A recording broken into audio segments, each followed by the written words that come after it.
அனைவருக்கும் வணக்கம். இந்த வீடியோவில் நம்ம பார்க்க போகிற திட்டம் தோழி விடுதிகள் திட்டம். இது முழுக்க பணிபுரியும் பெண்களுக்காக தமிழக அரசு கொண்டு வந்த திட்டம். இது எப்போ கொண்டு வந்தாங்க அப்படின்னாக்கா 2023 ஜூலை அப்போ இது கொண்டு வந்தாங்க.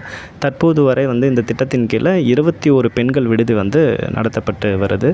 இதை எதை பேஸ் பண்ணி கொண்டு வந்தாங்க அப்படின்னாக்கா, சென்ட்ரல் கவர்மெண்ட் 2022 அன்னைக்கு சஹி நிவாஸ் அப்படின்ற பேரில் அவங்க கொண்டு வந்து அதை பேஸ் பண்ணி இதை கொண்டு வந்தாங்க. இந்த சஹி நிவாஸ் சக்தி மிஷன் அப்படின்ற அது கீழே தான் இந்த சஹி நிவாஸ் வரும். இந்த திட்டத்தில் பணிபுரியும் பெண்கள் சேரணும் அப்படின்னாக்கா என்ன எலிஜிபிளாக கவர்மெண்ட் ஃபிக்ஸ் பண்ணுறாங்க அப்படின்னாக்கா, சென்னையாக இருந்தால் 25,000 வரைக்கும் சேலரி வாங்கணும்.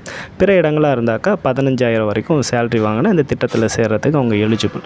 அதுக்கு மேலே அவங்க ஏர்ன் பண்ணுறாங்க அப்படின்னாக்கா அவங்க இந்த திட்டத்தில் சேர மாட்டாங்க. இது கவர்மெண்ட்டு வாடகை எவ்வளோ ஃபிக்ஸ் பண்ணுறாங்க அப்படின்னு பார்த்தீங்கன்னா, சென்னையில் பணிபுரிகிற பெண்களாக இருந்தாக்கா மாதம் 300 வரைக்கும், பிற இடங்களில் பணிபுரிகிற பெண்களாக இருந்தாக்கா மாதம் 200 வரைக்கும் வாடகையாக ஃபிக்ஸ் பண்ணணும். இது வாடகை மட்டும்தான் அவங்க தங்குறதுக்கு.